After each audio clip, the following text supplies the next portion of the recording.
नमस्कार दोस्तों, आप सभी का स्वागत है इंटरटेनमेंट कहानियों में।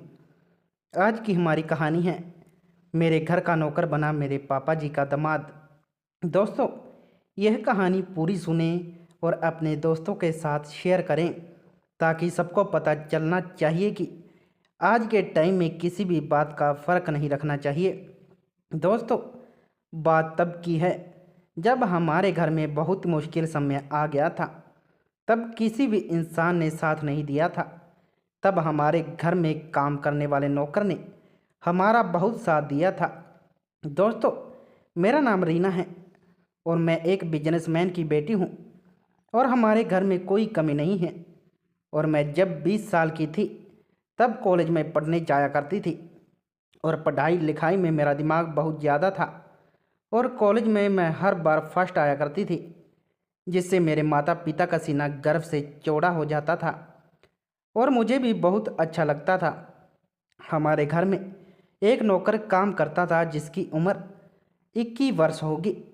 वह अपने घर की स्थिति ठीक न होने के कारण वह हमारे घर में काम के लिए आया था और पापा ने उसे घर में काम करने के लिए रख लिया और वह खुशी खुशी घर का सारा काम करता और हमारे कहने पर काम को बहुत अच्छे से करता।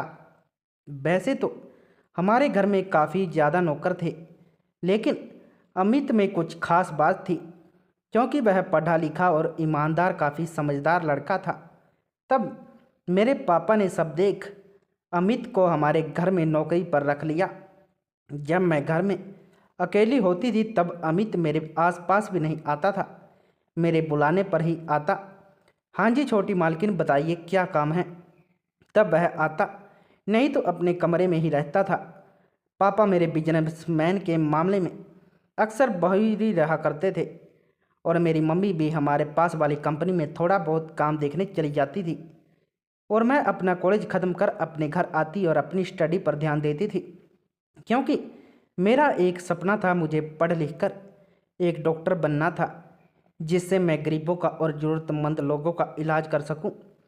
और मेरे मम्मी पापा मेरे को फुल सपोर्ट करते थे ताकि मेरा सपना पूरा हो सके। दोस्तों, जैसा कि आपको पता है बिजनेसमैन में उतार चढ़ाव होता रहता है। एक दिन की बात है, जब हम सो रहे थे तब हमारे शहर वाली कंपनी से फ़ोन आता है और पता चलता है शॉर्ट सर्किट से कंपनी का भारी नुकसान हो गया है। यह खबर सुनकर मेरे पापा को बहुत बड़ा झटका लगा और पापा रात को ही गाड़ी लेकर हमारी कंपनी में पहुंचे। जब मेरे पिताजी सुबह वापस घर लौटे तब पापा का चेहरा बिल्कुल उतरा हुआ था और आंखों में बहुत ज़्यादा आंसू थे, क्योंकि जो पापा ने हमारे घर को बनाया था वो सब सुनकर हमारे को भी बहुत ज़्यादा झटका लगा था, क्योंकि शॉर्ट सर्किट से कंपनी में हुआ नुकसान हद से ज़्यादा हो गया था और हमारे ऊपर कर्ज का पहाड़ टूट पड़ा था। इसी के चलते पापा का बीपी कभी बढ़ जाता, कभी घट जाता और मेरे पापा बीमार रहने लगे। हमारे घर में काम करने वाले नौकर भी धीरे धीरे हमारे घर का काम छोड़ जाने लगे थे, लेकिन हमारे घर में काम करने वाला अमित नाम का नौकर हमारे साथ रहा और उसने हमारे को अपनी पगार के लिए भी तंग नहीं किया।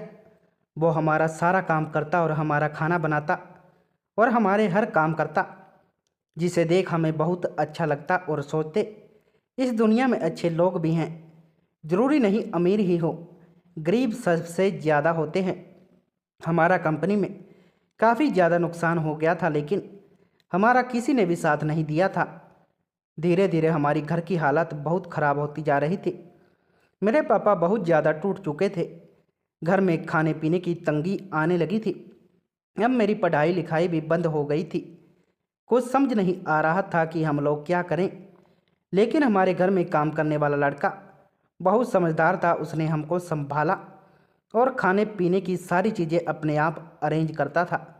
उसका कहना था कि आप लोगों ने मेरे बुरे समय में साथ दिया था, अब मेरा भी फर्ज बनता है कि मैं आपका बुरे समय में आपका साथ दूं। यह सब सुनकर हमारी आंखों में से आंसू निकल जाते। हमें ऐसा लगता जैसे हमारे लिए अमित भगवान के रूप में आए हैं और हमारा साथ दे रहे हैं। लेकिन हमारे ऊपर इतना ज़्यादा कर्ज आ गया था कि कर्ज लेने वाले हमारे घर तक आने लगे थे।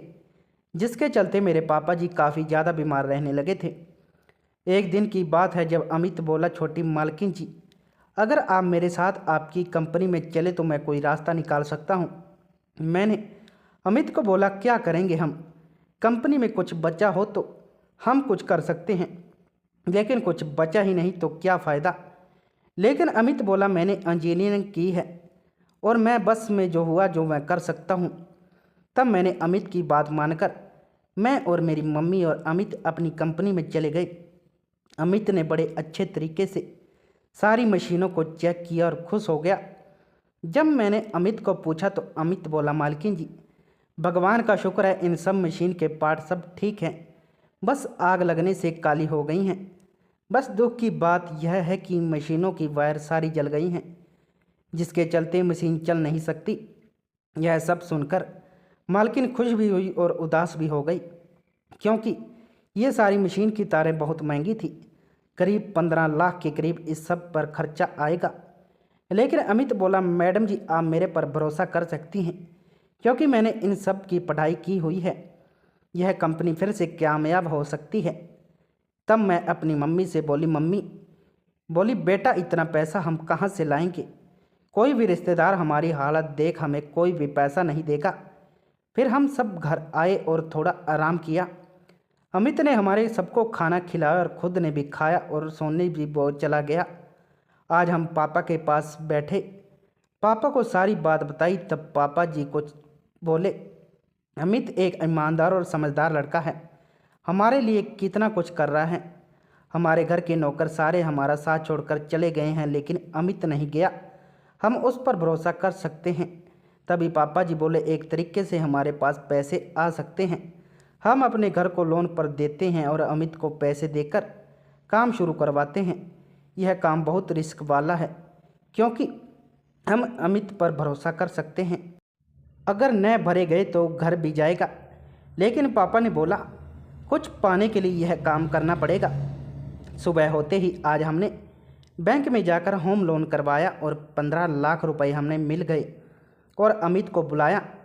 और उसे जब हमने पैसे पकड़ाए तब अमित बोला, मालिक, यह पैसा आप ही रखें और आप लेना देना आप करना, मैं जो कुछ चाहिए वो सब कुछ ले लूँगा। तब मेरे पापा और अमित शहर में जाते हैं और सारा मशीन का सामान ले आते हैं। और अब अमित ने बोला, हमें कुछ मजदूर चाहिए। तब सब कुछ देखना था, लेकिन हमारे पास अब इतना पैसा नहीं था कि मजदूर को दे सकते। जो पैसा बचा है बाद में काम लेना था। इसलिए अमित बोला, हम 4 हैं, आप सिर्फ मेरी थोड़ी हेल्प कर दिया करना, बस बाकी का सारा काम मैं देख लूँगा। तब हमने अमित की बात मानी और खाने पीने का सामान और रहने का रजाई बिस्तर गाड़ी में रख कंपनी में चले गए, क्योंकि अमित ने बोला, हमारे पास इतना पैसा नहीं कि डेली आएँ और जाएं, हम कंपनी में ही रह लिया करेंगे। ठंड का मौसम था तो कंपनी में रहने में कोई परेशानी नहीं थी। हम आज शाम को पहुँचे और हमने अपना सारा सामान रूम में लगाया। और अमित बोला, मालिक, पहले मैं आप सब के लिए खाना बना लेता हूँ, फिर काम करेंगे। लेकिन मैं आज अमित को बोली, मैं और मम्मी खाना बना लेंगे, आप लाइट का प्रबंध करें और अपना काम देखें, खाना हम बना लेते हैं। तब अमित और मेरे पापा ने लाइट ठीक करी और रूम को रोशन किया। यह सब देख पापा को अब अमित पर यकीन हो गया था कि अब अमित सच में इंजीनियर की पढ़ाई किया है। अमित और मेरे पापा ने सारा सामान खोला और सब चेक किया। माँ और मैंने खाना बनाकर अमित और पापा को बुलाया और आज हमने काफ़ी दिनों बाद खाना बनाया था। हमने सबका खाना लगाया और खाने बैठे। तब अमित ने अपनी थाली उठाई और एक साइड में खाने लगा। पापा बोले, अमित बेटा, हमारे साथ खा लेता। तब अमित बोला, आप मेरे मालिक हैं, मैं आपके साथ बैठकर नहीं खा सकता। यह सब सुनकर मेरे पापा बोले, अमित, तुमने हमारे बुरे समय में साथ दिया है, तुम हमारे घर के मेंबर की तरह हो, आओ हमारे बीच बैठकर खाना खाओ। तब अमित ने हमारे बीच बैठकर खाना खाया और हमने थोड़ी देर हंसी मजाक किया। आज काफ़ी दिन बाद मेरे पापा के चेहरे पर स्माइल देखी थी। मैंने फिर अमित ने बोला, अब तैयार होना, यह बड़ी वाली केबल है, इसको सीधा करके ऊपर उठाना है और मशीन में लगाना है। रात का 9 बजे का समय था। जब हमने उस केबल को देखा तो एक बार सोचने लगे, इतना भारी हम कैसे उठाएंगे। लेकिन अमित को सब पता था और अमित ने जैसा कहा वैसा ही किया और तार को हमने मशीन में सेट कर दिया था। अब अमित ने वो तार के फेस को जहाँ लगाना था वहाँ लगा दिया और हमने मशीनों की साफ सफाई करी। रात के करीब 2 बज चुके थे। तब अमित बोला, आप सब आराम कर लीजिए, मैं थोड़ी देर और काम करके सोऊंगा। तब हमने आराम किया और सुबह उठते ही चाय नाश्ता बनाया और आज भी हमने साथ मिलकर खाया और अपने काम में लग गए। अमित दिन रात मेहनत कर रहा था और देखते ही देखते हमारी कंपनी दिखनी अच्छी शुरू हो गई थी। हमें अब बहुत ज़्यादा खुशी हो रही थी और अमित की तारीफ़ ही करते। आज पापा बड़े लेट उठे क्योंकि पापा जी काम करते करते थक गए थे और मैं और माँ भी काफ़ी ज़्यादा थका हुआ महसूस कर रहे थे। आज हमने अमित को बोला, अमित आज हम सबको थकान काफ़ी हो गई है, इसलिए आज रेस्ट करते हैं। लेकिन अमित बोला, आप सब आराम करें, वैसे भी अब आप सबका काम नहीं रहा, अब मेरा काम है। मैंने सारी मशीन चेक करनी है और अमित ने सारा दिन अपना काम किया। हमने अमित के लिए खाना पीना सब तैयार कर दिया। शाम को आज हम खाना खा रहे थे और अमित बोला, मालिक बहुत जल्द आपको खुशखबरी मिलेगी और यह कंपनी फिर से चलने लगेगी। यह सब सुनकर हम खुशी से झूम उठे और फिर हम सब सोने लगे। लेकिन आज रात मेरी आँख खुली और मैं देखा अमित काम कर रहे हैं और रात के 1 बज रहे थे। मैंने अमित के लिए चाय बनाई और उसके पास जाकर उसे पिलाई और बोला, अमित हमें आप सुलाकर खुद काम कर रहे हैं।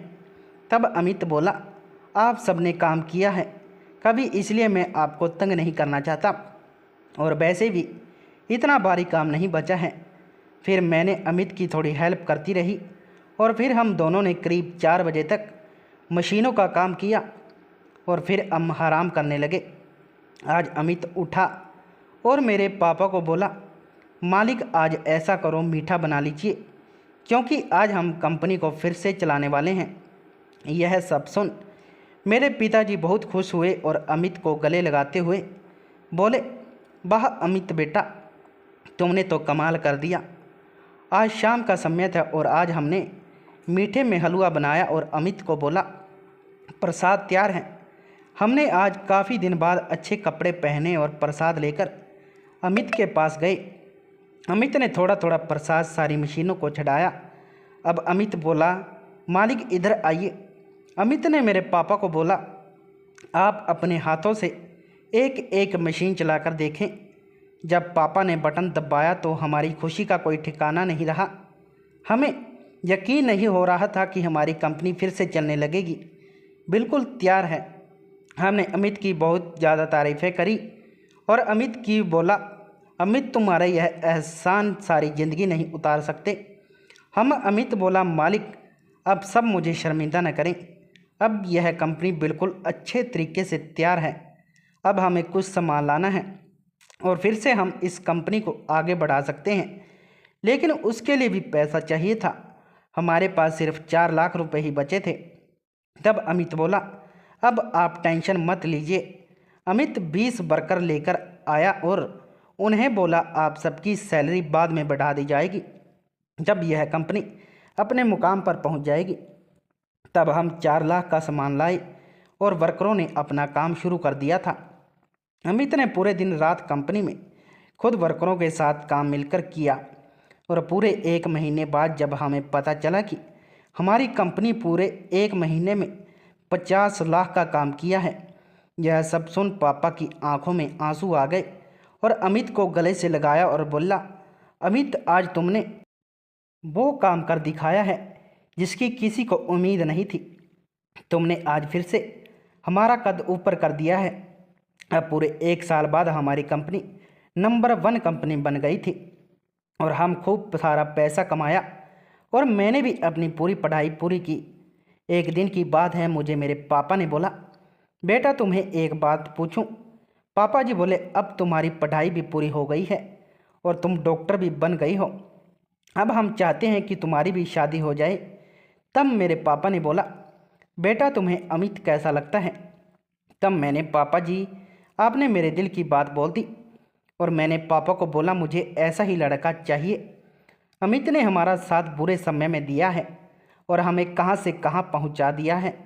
मैं तो तब से अमित को पसंद करती हूँ, लेकिन मेरी हिम्मत नहीं हुई आपको बताने की। तब पापा जी खुश हुए और बोले, मैं आज ही अमित से बात करता हूँ। आज हम सब एक साथ बैठे थे और पापा ने अमित को बोला, देखो अमित बेटा, मैं चाहता हूँ कि तुम मेरी बेटी से शादी करो और अपनी ज़िंदगी में खुश रहो। यह सब सुनकर अमित बोला, मैं कैसे आपकी बेटी से शादी कर सकता हूँ, मैं आपका नौकर हूँ। तब मैंने बोल दिया, तो क्या हुआ, जो कुछ तुमने हमारे लिए किया है ना वो कोई और सगा भी नहीं करता है। और मैंने बोला, मैं तुम्हें पसंद भी करती हूँ। तब अमित बोला, लोग क्या बोलेंगे कि आपने अपने नौकर से शादी कर ली। तब मेरे पापा बोले, लोगों का काम है बोलने दो, हमें कोई फ़र्क नहीं पड़ता। फिर हमारी शादी हो गई और खुश रहने लगे। दोस्तों, इंसान दिल से अच्छा होना चाहिए, सारी ज़िंदगी साथ निभाने वाला होना चाहिए। आज मैंने हमारे घर में काम करने वाले नौकर से शादी करी, अपनी ज़िंदगी बड़ी मज़े से जी रही हूँ। इस कहानी से शिक्षा, हमें सबको एक समान समझना चाहिए। आज की हमारी कहानी कैसी लगी कमेंट बॉक्स में ज़रूर बताना। मिलते हैं कल एक और नई कहानी में। धन्यवाद।